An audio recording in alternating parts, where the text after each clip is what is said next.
साथ ही दिल्ली पुलिस के एक्शन पे जांच हो। लेकिन इसके साथ साथ संसद भवन के अंदर चंद्रशेखर आजाद जो हैं वो लगातार अंबेडकर जी के मूर्ति के ठीक नीचे धरने पे बैठे हुए हैं और अभी अभी केंद्रीय मंत्री अर्जुन राम मेघवाल उनसे मिलने आए थे, उनसे पूछने के लिए कि आखिरकार ये धरना कैसे खत्म होगा।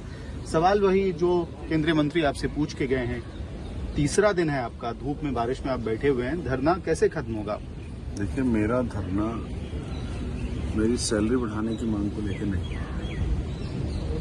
ना ही किसी और ऐसी मांग को लेकर है जो मुझसे जुड़ी। ये मांग है उन बच्चों की जो लाखों बच्चे 20 तारीख को दिल्ली आए और देश में जगह जगह पर जो करोड़ों के रूप में आंदोलन कर रहे। नीट हो या कोई भी परीक्षा हो, जब वो उसका पेपर लीक होता है तो वो बहुत सारे बच्चों के लिए पीड़ादायक हो जाता है। और पीड़ादायक नहीं, उनको वो निराश कर देता है, हताश कर देता है।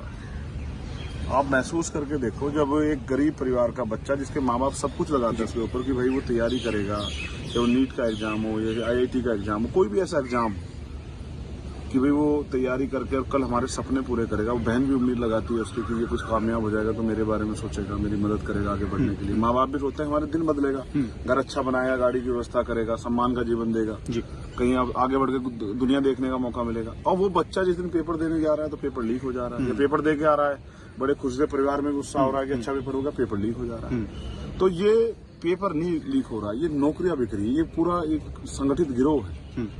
पेपर लीक करा के ये पक्की नौकरियां बेच रहे हैं और इससे जो है भारतीय संविधान की मूल भावना। आपने अर्जुन राम मेघवाल जी से क्या मांग रखी है? माननीय मंत्री जी से यही मांग रखी कि भाई ये जो मांगे हैं बच्चों की, जो डेलीगेशन बात कर रहा है, उस डेलीगेशन की बात को माना जाए और एक पॉलिसी ऐसी बने एग्जाम की कि जिसमें पेपर लीक ना हो। पेपर लीक अगर हो तो उसमें इतनी सख्त सजा उम्र कैद की जिसकी बिल पे भी सुनवाई ना हो कि दोबारा कोई इस तरह का अपराध ना करे। जी, लाठीचार्ज को लेके क्या आप बात रख रहे हैं? एक जो बच्चे शहीद हुए हैं जिसके जिम्मेदार शिक्षा मंत्री, उन बच्चों को के परिवारों को कम से कम 1-1 करोड़ रुपए का मुआवजा मिले, ये मांग मैंने उनसे रखी।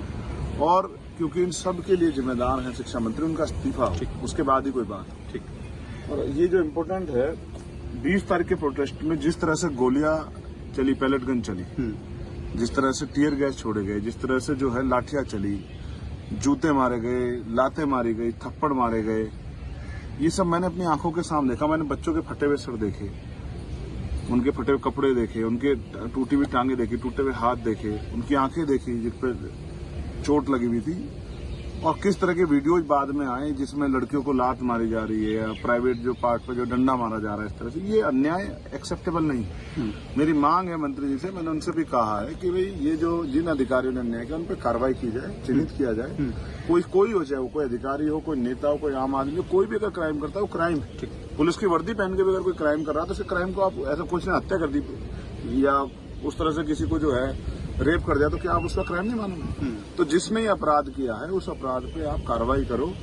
मैं किसी हिंसा का समर्थक नहीं हूं। अगर हिंसा में कोई आपको असामाजिक तत्व मिल रहा है उसको भी चिन्हित करके कार्रवाई करो, लेकिन आप अगर उन पर कार्रवाई नहीं करोगे तो जो दिल्ली है देश की राजधानी, निर्भया जैसी घटना जहां हुई है, वहां भी अगर महिलाएं सेफ नहीं है पुलिस की मौजूदगी में तो बड़े चिंता के सवाल खड़े हो रहे हैं। ये सवाल मैंने उनके सामने तैयार किया और अभी मैंने उनसे कहा कि अगर वो चर्चा कराएंगे तो मैं चर्चा का हिस्सा बनूंगा। मैं अपनी बात रखने का मौका चाहूंगा कि मुझे मौका मिले और मैं इस पर बात रखूं। ठीक है, तो ये थे चंद्रशेखर आजाद।